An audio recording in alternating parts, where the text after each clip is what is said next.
Hello, good evening, and welcome to the third of three community conversations under Housing Arlington. This conversation is on the topic of housing and equity. We had two previous occasions to discuss Housing Arlington in the October timeframe. Tonight's discussion again is housing and equity. How are they connected? What are the challenges and how do we address them? Tonight, my name is Richard Tucker. I'm the Housing Arlington coordinator. With me is an esteemed panel. I'll introduce them very quickly. To my right is Dr. Ruben Varghese, who's the public health director with the Department of Human Services, Arlington County.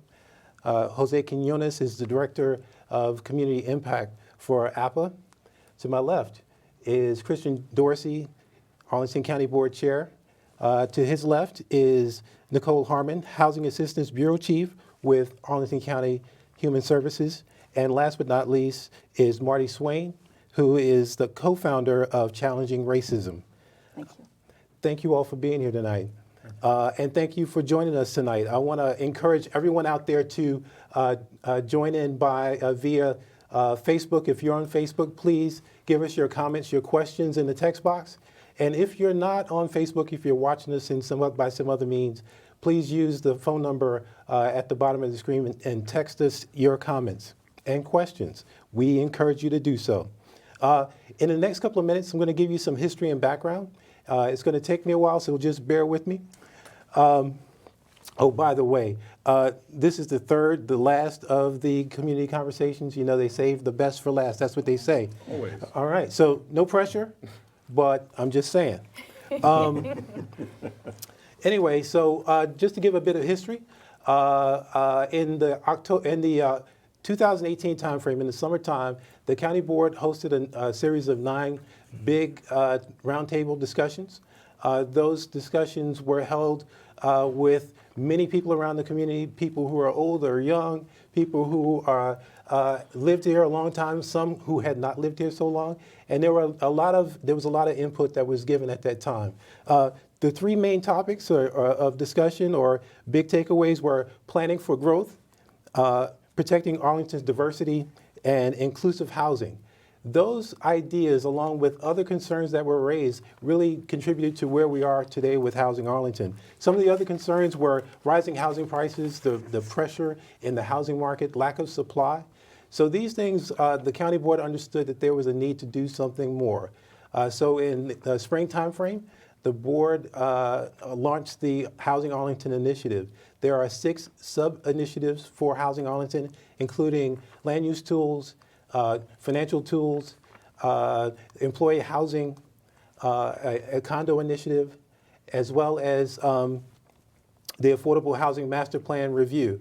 And lastly, the institutional partnerships, looking to partner with nonprofits, not just APA and other housing developers, but working with houses of worship, with APS, if we can, to find new opportunities for housing. So with this process, what we're looking to do is be innovative, to forge new relationships, to find new ways of doing the same thing we've been doing, which is providing affordable housing, doing it in new ways and better ways, and reaching a broader range of incomes. As I talk about incomes, one of the things I want to define for you right now is the ideas around affordability. Typically in Arlington, we talk about affordable housing, and that reaches households who are at 60% of median income or below. For a family of 4, that would be about $73,000 a year. But there's also a need to help families who are earning a bit more than that. Families that are at 80 to 120% of median income. Those incomes could range up to $146,000 a year. So it is a need to not only deal with affordable housing and rental housing, but also homeownership opportunities, providing a broader range of solutions for the broad range of people who live in Arlington. This broad range of affordability is a different concept, a different idea, housing affordability as opposed to affordable housing.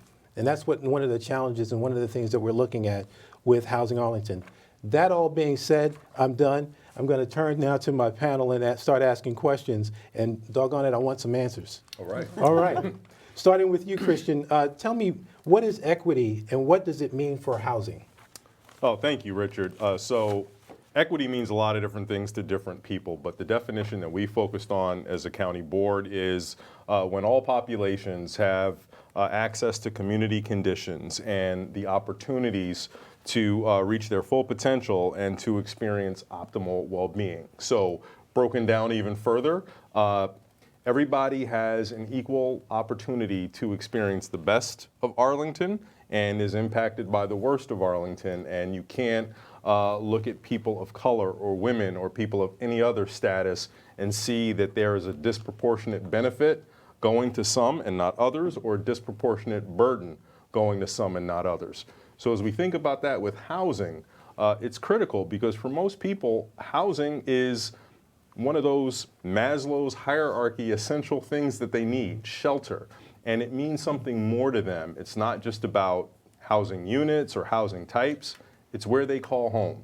And it's where they will achieve their day-to-day security that allows them to go to work, send their kids to school, and in many cases, to provide an opportunity to accumulate wealth, to give them choices later on in life. So if we think about equity and making sure that everybody gets to experience the best of Arlington, you cannot have that conversation without talking about housing. All right, good answer. Thank you. Ruben, I wanted to follow up on that and ask you, is there a difference between equity and equality? Richard, that's a great question, and I think a picture is worth 1,000 words, as they'd say. And so this is a diagram from the Robert Wood Johnson Health Foundation. And in the top slide, it talks about equality. And when people look at it at home, these are people on bicycles. And each of these people on the bicycle represents a population. And that's the important thing. And in this, you see that everyone has been given the same bicycle, okay? So it doesn't matter if the goal is to get to optimal health and well-being, there are some people who are not going to even be able to make that journey, and others who actually may get hurt on the way to that goal. Only one population in this example would actually be able to get to optimal health and well-being.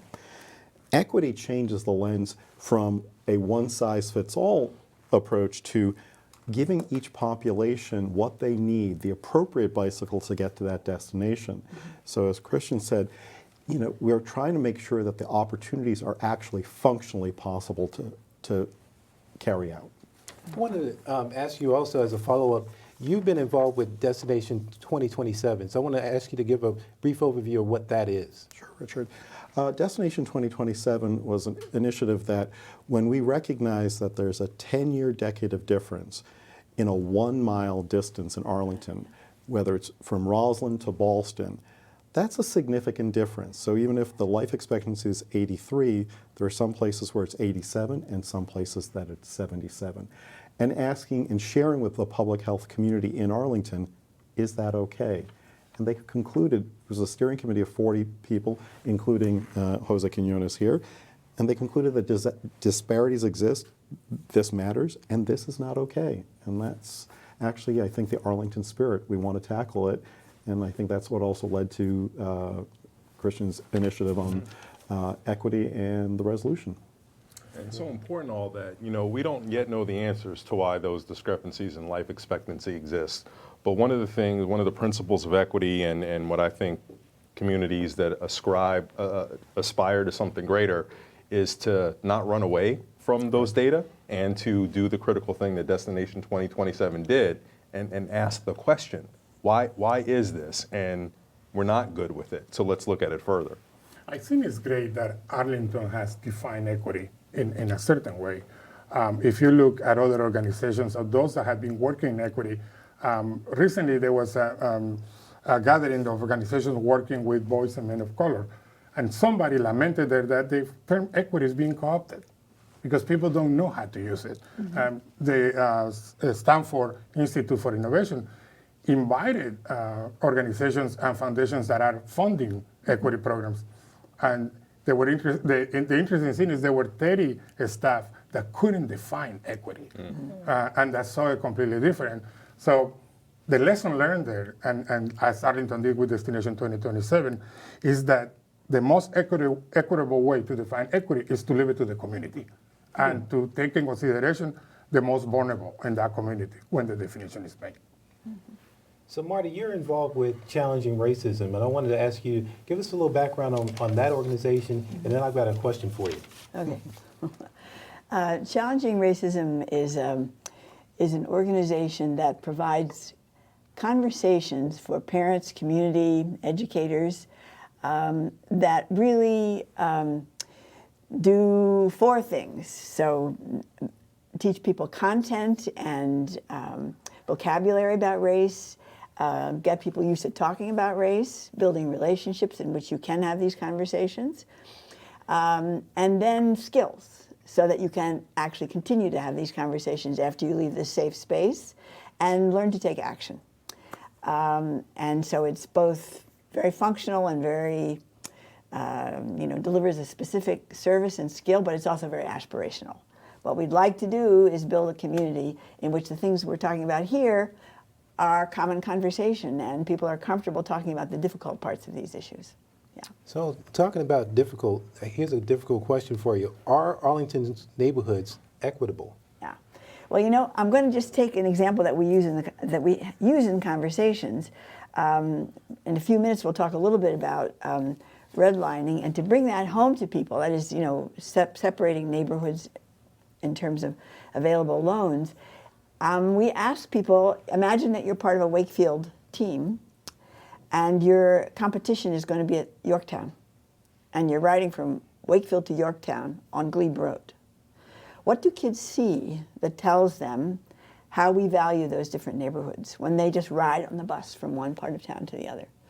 And you could think of various things, investments that have been made in flowers, trees, center strips in the street, investments that have been made in infrastructure, what's available. But that's what kids see, and that gives kids messages about how important they are. Mm-hmm. And what's the value that they have in this community. So I think, that from my perspective, that ride on Glebe Road is a pretty good example, very simple, of ways in which we are inequitable. Well, how did we get this way? How do we get this way? Okay, so I've been instructed this has to be a 90-minute answer. So we're going to do it. Well, 90 seconds. 90 seconds. 90 seconds, 90 seconds. Sorry. Well, we have historic segregation here. So segregation here started, before the Civil War. Then it continued after the Civil War, and there are 4 neighborhoods that are African-American neighborhoods into which African-Americans and anybody else of color who chanced here were completely locked until the Civil Rights Acts of the 1960s. But just before that, maybe 30, 40 years before that, in the 30s, there's a New Deal program called the Federal Housing Administration. And they were empowered to do a loan program that gave you 30-year mortgages and very low down payments so that they could encourage home ownership. And that was simply only available, basically, to white people. And out of $2-3 billion expenditures under that program until the Civil Rights Act, 2% went to people of color anywhere in the United States. Well, we weren't, and the way they did this was through organizing bank loans, because they wanted to make it clear where they thought there was risk and where there were safe loans. So safe loans were in the parts that on their maps appeared green, and unsafe loans, risky loans, were in the parts they called hazardous, which were the places where people of color lived. And those maps are only in larger areas. We didn't actually have those kinds of maps here, but the practices came here. So there's redlining, maps in the District of Columbia, but the same rules applied to banks here. You loan to the places that are going to give you low risk, and those are places where white people live. So Arlington was built on those kind of loans, North Arlington. It was rural, really, until after the Second World War in many ways. But a big expansion, developers used redlining ideas, and they used restrictive covenants, and the county used zoning to reinforce these traditionally segregated areas and to develop the rest of the town, rest of Arlington, white. Oh, well, that's pretty heavy. It is heavy. Yeah. So I wanted to ask probably Nicole and Jose, as you all work in the community and you see people from across Arlington, what do you see in terms of symptoms and effects people out there living and having different experiences, I guess, in Arlington. I'll start with you, Nicole, and then come to you. Sure, no problem. So I thank you, Marty, for that overview. And it's important to know that although there's been fair housing legislation that was implemented in 1965, that there are still disproportionate concentrations of minimalized individuals in this community, right? And the effect of this is at an institutional level, and we can also see it at a systematic level as well. So we know that disparities do exist. We know that there are disparities among persons of color, our low-income residents, as well as people living with disabilities here in Arlington County. So from the Department of Human Services perspective, I can speak from the rental assistance lens. We know that because Arlington is centrally located, we're in a metropolitan region where we have a strong access to transportation, the demand for housing here is certainly driving the rental rates well above the level that our low-income residents can afford. So noting that the disparities do exist, we kind of pointed out the median income level here in Arlington County is somewhere greater than 112,000. But I am hearing and we observe the frustrations of our low-income residents that are frustrated with the lack of options. We have families in this community, expanding families that are just starting out, that are living off of annual incomes of $25,000 a year.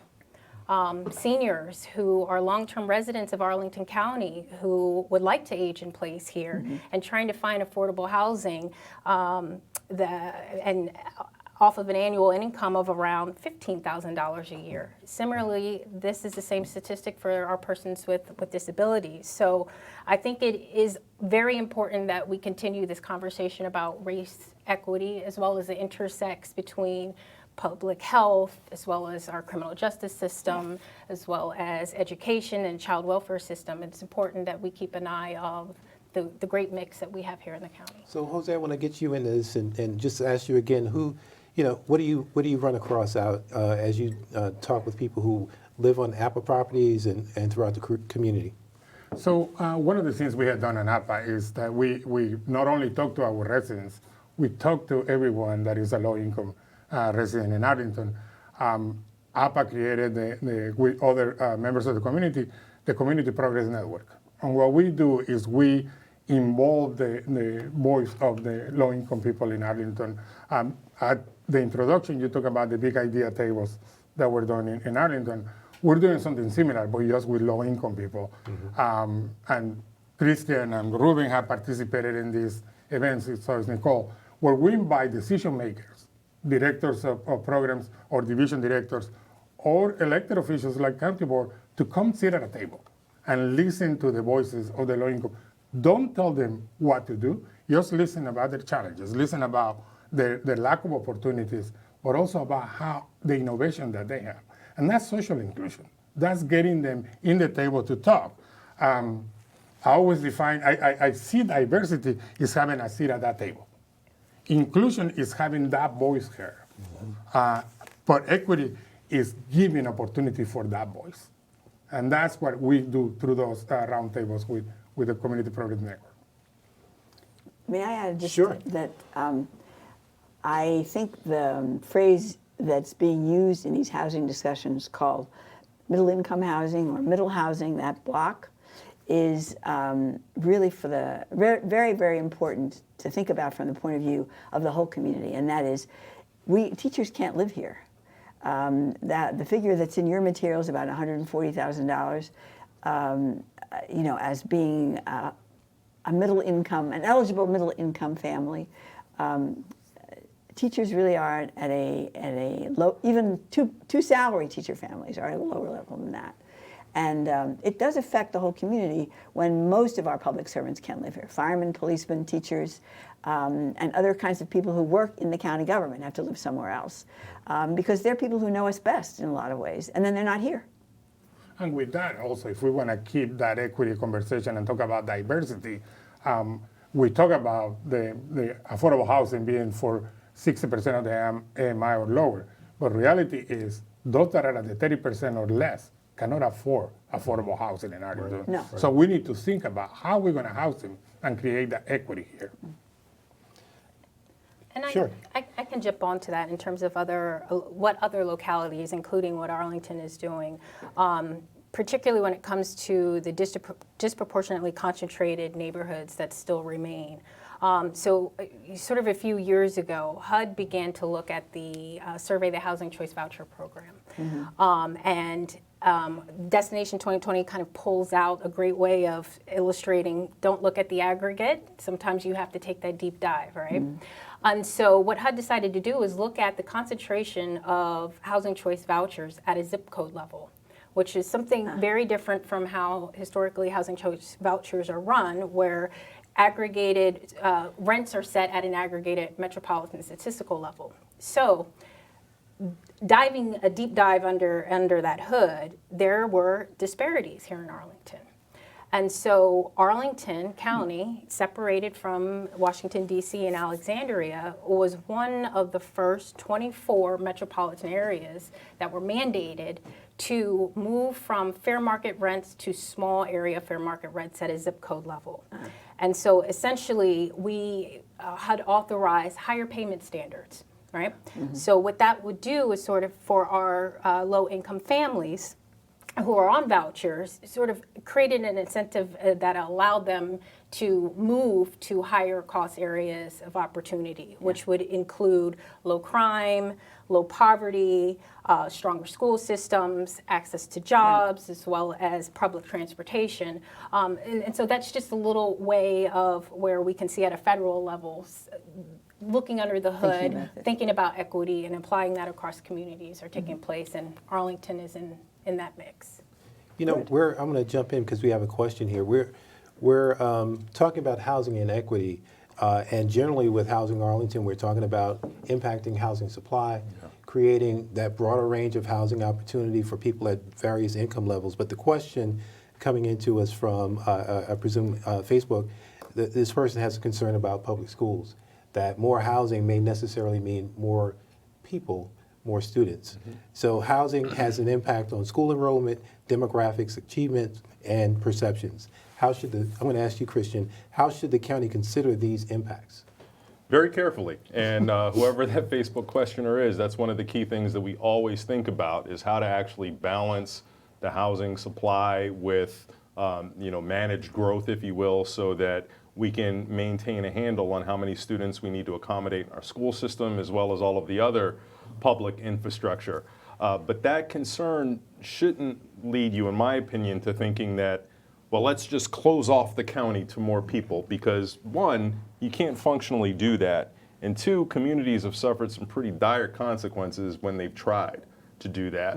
And Arlington, what's important to recognize is that over the last decade or so, we've actually been a slow-growing community. We've grown less fast than the District of Columbia for sure, but even our neighbor, the city of Alexandria. And ironically, the place where we've had the greatest impact on our school population hasn't come from the multifamily buildings or the new development or the new people coming into our county. It's from those areas where we have a relatively stable supply of housing, our largely single-family zone communities where we've had a huge turnover in properties that were once occupied by retirees that are now occupied by younger families, and that's driven a lot of the school growth. So even without any policies of housing construction, you can see that you can have a growth that overwhelms you. So our challenge is to figure out how to actually get the supply we want and manage that growth so that we can accommodate it easily. Which is a great point, because usually people say that because of affordable housing, the schools are being saturated, which is not true, as you mentioned. So it's great that people recognize that it's not a situation here. So. I think we have to also recognize the issue of impact, because I think it's once again to what Nicole had said earlier, if we look at impact on an aggregate basis, we may be missing out on looking at what is the impact. Is it disparate? Who is it burdening? Who is it benefiting? And we do need to ask that more intentionally. That's not only with housing, but with school outcomes and so on, so that we actually have that conversation. We've got to put back into the equation the intentionality about where the impact is happening, and not just, is anyone better off, but who is better Who is off better within that mix. Or not, Yeah. as the case may be. Exactly. Yeah. So, Ruben, I want to move on. I think this question was just sort of answered in a lot of what was just said. How do we solve for equity in our housing work? So I'm going to skip over that because I really want to get back to you, Ruben, and ask this question here. Why is addressing equity in housing so important? Sure. I think people need to recognize there's something for everyone with this focus on equity. While we may target interventions to level the playing field and increase opportunities, in a sense, I'm going to go back to a diagram that came from our report about the life expectancies. And in a sense, think of this diagram of Arlington as it's the body of Arlington. And if the average life expectancy for this body is 83 years, but each of these is a vital organ, well, guess what? You're not actually going to live, we're not going to live to 83. We're going to live to whatever the lowest common denominator for this community is. And so it's a way to talk about, we have an interest in being a community and being resilient. So we don't want to just maximize individuals. We have to care about the populations and the geographies that they matter here, and we want to make sure they all have a green outcome. And so I think that's what I would really have people think about, why equity, and as Christian had talked about earlier, this is on Maslow's hierarchy of things, of populations. Food, water, and shelter are the basics of life. And the quality of those things actually matters to this community and to make us resilient. That's great. I want to ask Marty and Jose, are there other communities approaching this idea of equity? You know, what maybe what might they be doing well in this arena? Well, there's a lot of different kinds of experimentation nationwide. Just as a newspaper reader, I'm always impressed by figures like New York City is looking to do 100,000 affordable units in lots of different settings, and I'm sure would certainly be using the same system that you described, in which you're paying rents in ways that make it possible for people to live in a variety of neighborhoods, not just in one area. And Minneapolis spent time thinking about how they would do this. They came to the conclusion that what they would do is make major zoning changes. Not everybody does this that way, but that was their process. That was the answer that came out. The District of Columbia, they're talking about 15,000 new units. In every case, I'm sure these numbers don't reflect the total need remotely. But it does mean that the conversation is one in which people are really thinking about ways to do this. And that's very exciting.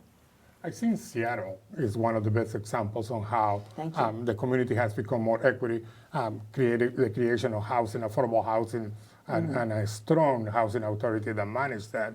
But Charlotte and Mecklenburg counties did a lot of work on their equity, looking at health, education, and housing. But other communities that were in worse situation than Arlington, Baltimore, and Dallas, they had begun to change the way they operate, schools, parks, access to services, but they started with housing.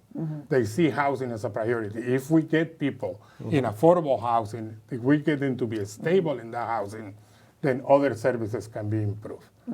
A family that gets into community affordable is a family that has a safe, adequate, and appropriate place to live, where children will prosper because they have a place to study, improves health outcomes, and integrates with the neighborhood. And that's part of that equity, integrating with the neighborhood. So this is the idea that the foundational piece is housing. The other things then follow better. Correct. Yeah. It's borne out by our experience with the 10-year plan to end homelessness. We see as a department better outcomes for health outcomes and other living outcomes for the homeless. The seriously mentally ill do better when they have stable housing. Yeah. So I think one of the things that this equity discussion, we've been doing equity in Arlington actually in many ways. We just weren't calling it. What I think we're trying to do is really normalize that conversation. We need to start putting it into all of our discussions, not trotting it out at 1 month at a time. It's, are we actually being intentional about having more equitable outcomes? And this is that opportunity to continue that normalizing process. Again, like I said before, and the most equitable way to describe equity is by letting the community make that decision and by putting together all the services that exist and giving access to those services. No? So that means improving transportation, access to food that is not only affordable, but that is culturally appropriate and the families can afford to. So. That's great. We have a question here, and I'm going to turn to Christian. Give you all the hard ones. Okay, all right. That's fair. Is the county ready to think boldly, to think outside the box, to identify solutions? You know, I do think we are, but I want to frame a little bit about what that means because particularly with the equity conversation, I think oftentimes people gravitate towards, well, what did Minneapolis do and what did New York do? And that becomes outside of the box. And I look at it a little bit differently. I think the value of bringing this into your decision making is that you come up with solutions that are appropriate to your problems and that are scaled to your problems.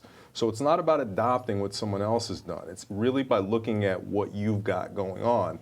And that really first starts with understanding what the needs are. You know, we've talked about area median income.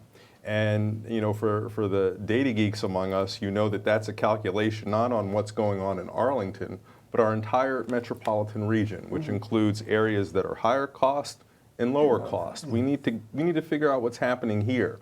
And even as we talk about 60% of the area median, what we're talking about is what is that figure that is 60% of someone who is smack dab in the middle of the income distribution.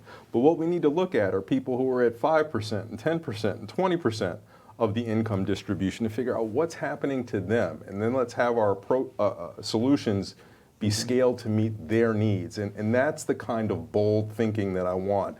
I don't want us to just adopt the flavor of the month because you know, I've engaged with the people in Minneapolis. They did a very thorough, thoughtful response to their own community conditions. The way we honor that is by doing the same approach here, but not necessarily the same solution. Right. I think that's one of the advantages of having the partnership with the county on the community progress network roundtables, because we hear from the people. And I don't think we should be finding solutions without hearing from that voice. Correct. Because they had to be part of that solution. That's right. Richard, I'd like to chime in on it too. In some ways, we have a tendency to always lift up best practice. Best practice is important, but that doesn't mean you just immediately impose it on Arlington or anywhere else. There's a concept in public policy called smart practice. Yeah. Take the best practice and ask the question, does it apply? Modify it and take the best of everything, but does it fit? And I think we have to also redefine innovation in some ways. It's not innovation at the expense of others. I think the true innovation really is, how do we make things able for everyone, all parties to participate? It's kind of like having a ramp versus stairs. At some point, people realize everyone can use a ramp. You don't have to continue to use stairs in certain places. Can we have the type of innovation that creates the same opportunities for access to all of the populations? That, I think, is what we have to start challenging and maybe defining as innovation. So we had this question about thinking outside the box and thinking forward, but I want to ask the question, Nicole, what are we doing now? Are there things, you mentioned before, HUD changed some rules, and so now we can be a little more flexible with Housing Choice Voucher. Are there other things that we're kind of doing now that are along the line of equity? Yes. So there are decision tools that can help us build equity in our policies, our procedures, as well as our budget planning process. And I think given the charge that Chairman Dorsey set out for the county at the beginning of the year, I know at the Department of Human Services, we've stepped up to really take this charge on. So we've engaged with the county, the Government Alliance on Racial and Equity, which is otherwise known as GARE. Essentially, they're technical assistance consultants that work on behalf of a network of national government to achieve racial equity and ways that we can advance those practices. So we are starting the conversations internally to get an understanding about what our role is in this charge. We're beginning to develop some common terminologies and definitions so that we can talk with one another as well as our community partners, and then begin to develop a framework for how do we begin to operationalize this within our work. So that work is underway at all county levels, at all the department levels. We have definitely visionary groups that are champions to help move this conversation along. And so, yeah, I think we have some buy-in from cross-regional partners, such as the Washington Metropolitan Council of Governments, that are also taking on this work, looking at furthering fair housing. Within our homeless shelter systems, we have the Council of Governments also helping us to identify and work through the disparities we're seeing in our shelter systems, with African Americans being predominantly represented in our shelters, and what does that mean? And then opening up these conversations, again, it's important not only to those impacted, but also the intersects that I spoke of earlier, in terms of welcoming in the education system, criminal justice system, public health. So yeah, our conversation, there's more work to be done. We're just getting started. As we continue the equity conversation, and I applaud that the county is working with GARE and with COG, but let's don't forget that you have a lot of expertise in the county. The safety net, the non-profits that have been operating Yes. for years here. We are talking to those affected populations. We know what happened every day in their lives. So eventually, we have to join that conversation. It cannot happen in silos. So I hope that it comes a day that when GARE and COG continue to do the work, that all the nonprofit sector is put together and say, come tell us the experience here. Well, an essential part of what we want to do is not just help staff develop the capacity that they need. And one of the things that I think GARE will bring to staff is really, how do you take this very deep concept and apply it to your work plans in county government, your action plans, your need to deliver outcomes with value. That's the specific sort of thing that they're going to get there. But essential to this work that Marty talked about earlier is normalizing this in conversation with our community, and including in those conversations people who were historically and traditionally marginalized. To me, that's the greatest power from embracing this work. It's sort of disrupting your wiring, so to speak. We all have our own biases and our own perspectives that we bring to our actions. And what you're required to do when you think about equity is to actually intentionally look at the experience and circumstances of others. Yes. To use a non-housing related circumstance, I go through my life as someone who with vision correction can see 20/20. I'm able-bodied, and the way I experience our public sidewalks is very different from someone with low vision and who's mobility impaired. And asking questions about housing are not just about, do I have this program or that program, but what's it like as you try to be secure in your community, and what can we do to think about how to improve that? I think that, building on that, we do need to build on Marty's work with talking about things like race, Right. making it explicit, because equity is a broad term. The reason why we start with government and we start with race is government drives almost all of the policies, practices, budgets, and programs that the rest of the world does. So utilizes. So we really need to recognize that.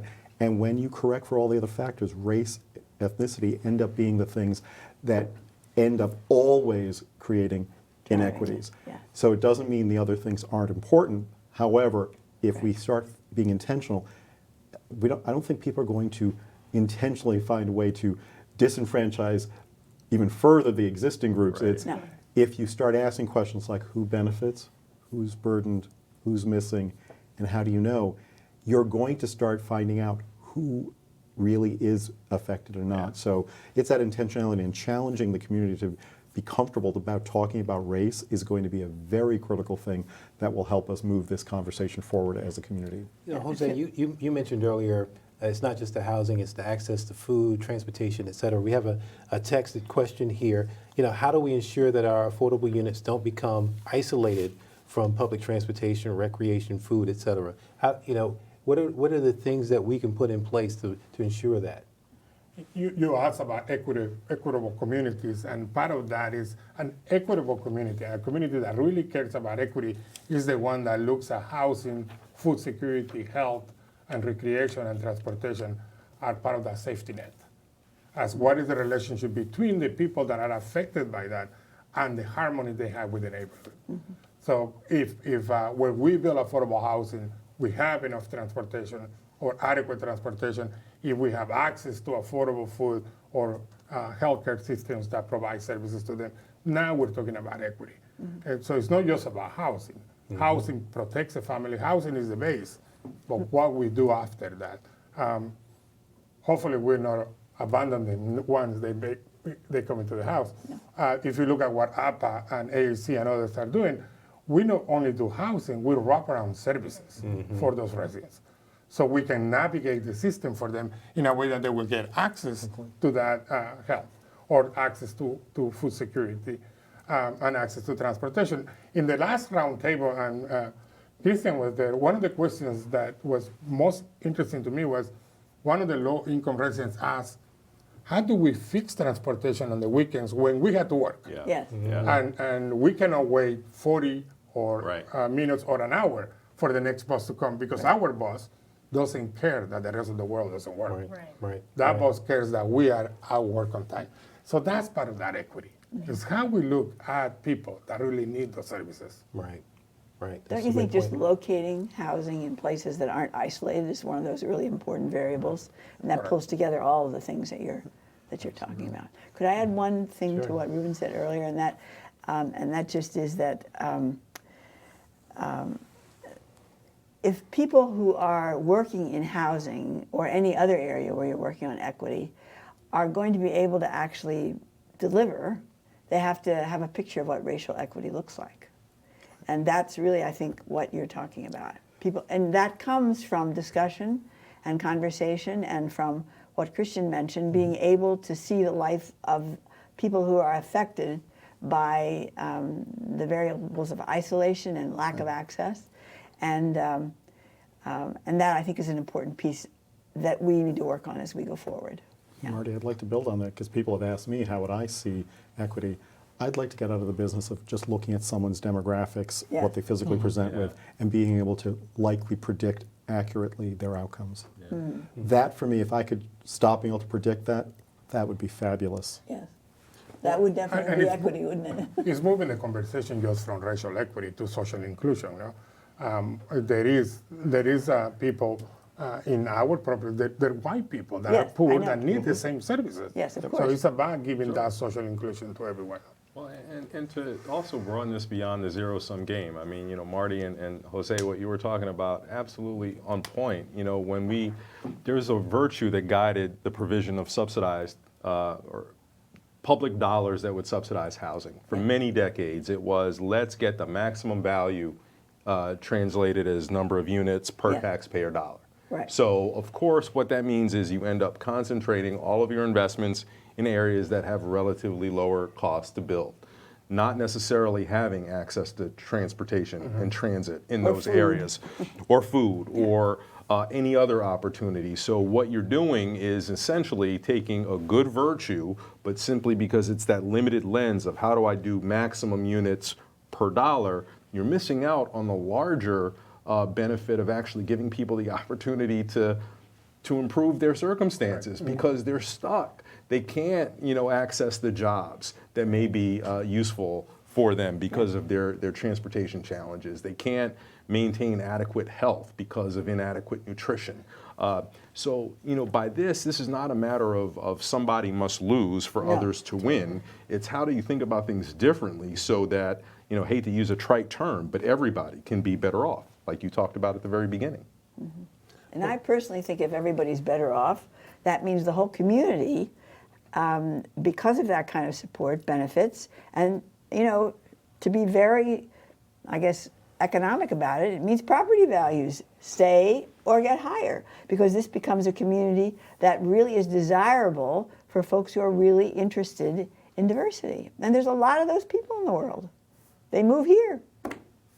Well, Ruben had a response earlier, and he was saying that he'd like to not be able to predict people's outcome just by their demographics.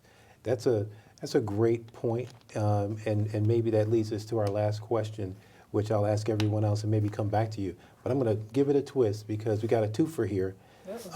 So my question is, what would an equitable community look like? And I'll start with Marty, and we'll work this way. What would it look like, and what do you see? So this is sort of a forward-looking thing. But a question via text is, how do communities that are not fully inclusive but have a desire to do so, how do they get there? Mm-hmm. So again, the question is, what should we be doing? What do you think it looks like in the future if we're truly equitable, and how do we get there? Mm-hmm. Gee, in 90 seconds. Well, listen. Take 2 minutes. No, Take 3. But listening to everybody here, it seems to me that one of the basic, functional principles here is mixing it up. You have to, we have corridors that are all white, basically, and then some that are more mixed, and then some that are all of color. So logically, one of the ways to change some of these dynamics is mixing up some of those characteristics. So you wouldn't change all of them, but you might have some corridors where you had more variety in the way you build housing, multiple units, triple deckers like they have in New England, and different ways that you can diversify the number of units that you have. I think that mixing up principle, just thinking a little differently maybe about the way we provide services. You want a mixture of food opportunities, you want a mixture of transportation.